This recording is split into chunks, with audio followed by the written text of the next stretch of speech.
Olá, advocacia catarinense e de todo o Brasil. Estamos aqui para mais um Pílulas de Conhecimento Previdenciário da OABSC. E eu estou aqui com ninguém menos que a minha queridíssima amiga Natasha Bublitis, que é membro da Comissão de Direito Previdenciário do Rio Grande do Sul e de Santa Catarina. E hoje vamos abordar um tema que é o planejamento previdenciário dos regimes próprios. Olá, Natasha. Olá, doutor Everson. Que alegria estar aqui, podendo falar um pouquinho sobre esse tema e estar aqui na OAB de Santa Catarina com esse baita projeto que muito alegra, idealizado pelo doutor Pedro Miranda. Nossa, é uma alegria trazer essas pílulas de conhecimento aqui para todos os nossos colegas. E com esse tema aí, quente, que é o planejamento previdenciário do servidor público. É verdade, porque muito se fala em planejamento previdenciário, mas o regime geral é que tem liderado essa questão. E a advocacia previdenciária está muitas vezes ao largo dessa importância do planejar do previdenciário, o regime geral e do regime próprio, porque o médico, se ele chegar no seu escritório de advocacia, você vai dizer que só advoga para regime geral? Porque a maioria ou muitos dos médicos, ou odontólogos, ou profissionais da saúde, ou professores também, estão no regime próprio e no regime geral. E qual é o primeiro passo para quem ainda não está na advocacia previdenciária do regime próprio? É um bicho de 7 cabeças? Quais são os primeiros passos? O primeiro passo é trabalhar a importância da CTC. CTC que a gente já vem usando para quem advoga no regime geral e que pode navegar nesse oceano azul que é a advocacia no regime próprio. Veja bem, uma CTC bem planejada, ela é uma necessidade para o servidor público e uma importância, porque nós, advogados, que trabalhamos nesse dia a dia, a gente consegue ter um olhar especializado. E como a gente já tem esse conhecimento no regime próprio, a gente consegue olhar aquela CTC e visualizar o que pode ser feito com aquele tempo. Uma CTC bem planejada, e para quem não atua, não tem a habitualidade, a CTC o que é? É a certidão de tempo de contribuição. É aquele cheque de compensação entre os dois regimes que se leva o tempo de um para o outro. E se ela for bem planejada, ela pode gerar 2 aposentadorias, pode ser planejadas para aumentar uma média contributiva, ou até mesmo para não pesar numa média contributiva, caso tenha sido levado uma CTC e seja possível revisá-la. Então, espera um pouco. O trabalhador, aquele que está no regime próprio e no regime geral, ele pode ter 2 aposentadorias? Ele não tem que levar, então, todo esse tempo de um lado para o outro? Ele pode ter 2 aposentadorias mesmo após a reforma da Previdência? Pode sim, e veja bem, e é muito comum, o servidor público, qual é a primeira coisa que ele faz quando passa no concurso público? Olha para o INSS e diz, não quero mais saber de ti, vou levar todo esse meu período e leva para verbar aquela CTC. E nem sabe, só quer saber que, a partir de agora eu sou estável. Só que são tantas reformas, o próprio regime próprio passou por uma reforma bem dura também em 2019.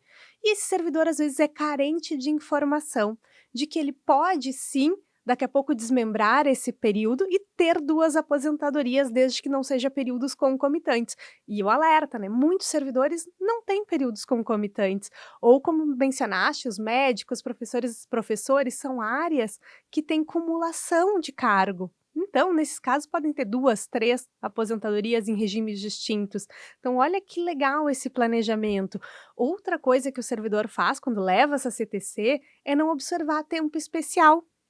E uma revisão de uma CTC pode fazer com que esse servidor tenha acesso a abono permanência retroativo, possa se aposentar numa outra regra, possa atingir uma regra talvez de direito adquirido que vai salvar uma integralidade. Olha quanta coisa legal. Mas e se no ente federativo não tiver uma lei específica de aposentadoria especial antes da reforma? Mesmo assim, ele pode reconhecer o tempo como especial? Mesmo assim, aí se aplica a súmula 33, nós temos o tema 972 que reconhece a conversão do tempo especial, 942.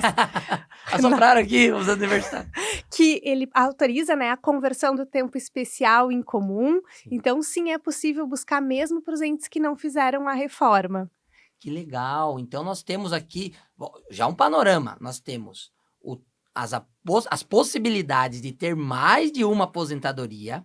Temos a possibilidade de reconhecer o tempo especial, que já vai abrindo um leque. E os salários de contribuição, como que fica? Ele é feito a média? Ele aposenta com o último salário no serviço público? Como que funciona isso? Tudo depende da regra que esse servidor vai preencher. Qual vai ser o direito adquirido, qual vai ser o direito exercido de fato. E veja bem a importância do planejamento. Quando a gente vai levar esse tempo, a gente pode ainda escolher. Porque aquele servidor que vai se aposentar pela integralidade, ele pode escolher os períodos que são mais baixos, que não, né, escolher ali aquele tempo de contribuição que não vai refletir no cálculo e deixar as contribuições mais altas para uma segunda aposentadoria no INSS. Ou quem vai se aposentar pela ótimo. média, tomar o cuidado daqui a pouco de pegar os períodos anteriores a julho de 94 para não prejudicar a média, para aqueles servidores que vão se aposentar pelas regras novas ou que ingressaram no serviço público depois de 2003. Então, depois de dezembro de 2003 é a data. Então, dica, tudo que foi vale. a emenda constitucional número 41, que ela Exato. trouxe diversas mudanças importantes. Uma delas é o cálculo da integralidade e paridade. Então, para quem ingressou antes, é isso mesmo? Isso mesmo. Antes de 31 de dezembro de 2003, Vai se aposentar por integralidade e paridade se preencher o direito adquirido. se preencheu o direito adquirido. E E depois, vai entrar pela média. pela média. Então, olha quanta coisa dá para planejar para esse servidor público. Às vezes a gente tem essa ideia que só no regime geral a gente pode fazer um planejamento, ou tem uma ideia que o servidor público já tem todo o conhecimento suficiente dentro do RH dele, dentro do portal do servidor, mas o portal do servidor não entrega, né, essas ideias de conversão de tempo especial em comum, de tempo especial, tempo de PCD, não entrega essas análises da CTC. PCD também tem direito, o servidor, mesmo que não tenha uma regra específica? Mesmo que não tenha uma regra específica. Daí, nesses casos, talvez vai precisar de um mandado de injunção ou verificar se o ente fez reforma e se já os entes que fizeram reforma ingressaram já nas novas legislações a possibilidade da aposentadoria da pessoa com deficiência. Ah, então ele segue a mesma regra da aposentadoria especial, Uhum. que é um princípio constitucional que o Poder Legislativo, pelo seu estado de letargia, que nós sabemos, né, que muitas vezes eles não fazem a dever de casa, e aí, como nós temos um preceito constitucional importante, o servidor e o segurado da Previdência Social não ficarão desassistidos. Agora, uma outra pergunta importante. Eu já ouvi falar na CTC e na DTC. Uma é certidão de tempo de contribuição e a outra é a declaração de tempo de contribuição. É apenas uma sigla que muda ou tem diferença prática? Tem diferença prática e a diferença é total. A CTC, a gente tem que imaginar que ela é um cheque. Ela é a hora que está tendo a compensação entre os sistemas. Então, a gente vai levar de um regime para o outro aquele tempo. E Só por para o pessoal isso... saber, cheque, para o pessoal mais novo, é uma ordem de pagamento, só que ele não vale o dinheiro em si. Depois você tem que compensar o cheque, tem que ter crédito na conta. Esse exemplo é só para os mais antigos. Só o mais antigo, que fica Os muito mais legal. novos nem vão lembrar. É como se fosse um Pix. É uma ordem do Pix. Os mais novos. É como se fosse muito Desculpa, boa. Natasha, de te Pô, esse interromper, meu mas é bom exemplo era explicar. muito bom, mas muito antigo. É que o pessoal mais jovem não estão sabendo dessa história de Eu sou cheque jovem aí. também. Então, nós somos jovens, um pouco mais tempo. Então, a CTC ela é a compensação entre esses regimes. Não vou usar mais o exemplo do cheque. Aham.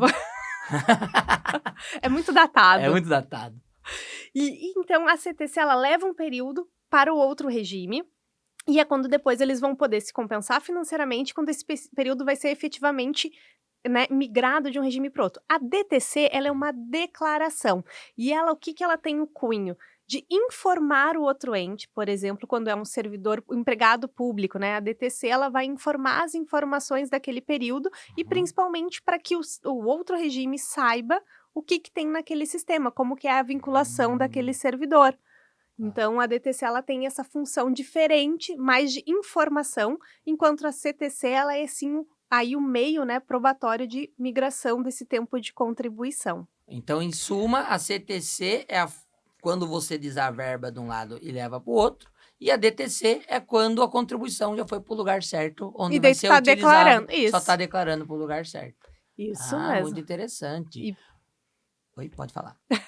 Não, e é muito importante tomar esse cuidado, né, às vezes, quem não tem o hábito, daqui a pouco olha uma declaração e entende que já foi levado o período, ou conferir Ah, na própria CTC, aqui uma dica para os colegas, a CTC ela tem 2 linhas ali no final, uma linha que fala todo o período que tinha no regime e a linha de baixo o que está sendo averbado de fato.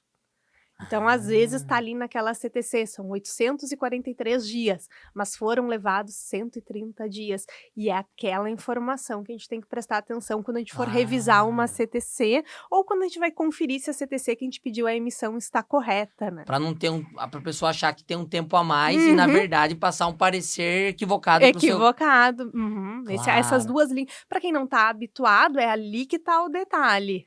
Que legal, Natasha. Puxa vida, que pena que o nosso tempo está acabando. O Isaac está aqui já querendo tomar o café da tarde dele, que está a tarde inteira com a gente aqui, nos assistindo e nos presenteando aqui com toda essa estrutura. Gostaria que você fizesse as suas declarações finais agora para nós e para a gente encerrar mais essas pílulas de conhecimento previdenciário da Olha, OBSC. mais uma vez eu quero parabenizar esse projeto, parabenizar na tua pessoa, doutor Everson, por estar encabeçando esse projeto que eu tenho certeza que vai inspirar a todas as OBs, a todas as comissões. Que projeto bacana, que interessante para todo mundo que está acompanhando. Estou muito feliz de estar aqui trazendo pílulas e ideias desse oceano azul que é o planejamento previdenciário no regime próprio. Muito bom esses minutinhos aqui, mas cheio de insights. Eu que agradeço ao seu compartilhamento, doutora Natasha Bublitis, do seu conhecimento, porque tem gente que não gosta de compartilhar conhecimento, mas é fundamental para contribuir com os colegas e você se torna ainda mais referência na área. Doutor Juliano Mandelli e doutora Gisele Kravichishin, que são o presidente e a vice da nossa seccional catarinense, muito obrigado por oportunizar para nós. E você, doutor Pedro Miranda, que é o presidente da CAASC, que idealizou esse podcast, que oportunizou que nós, das comissões, trouxéssemos esse projeto à tona, garantindo pílulas de conhecimento previdenciário para você de Santa Catarina e de todo o país. Siga-nos no Instagram da nossa comissão e nas demais plataformas. Até a próxima.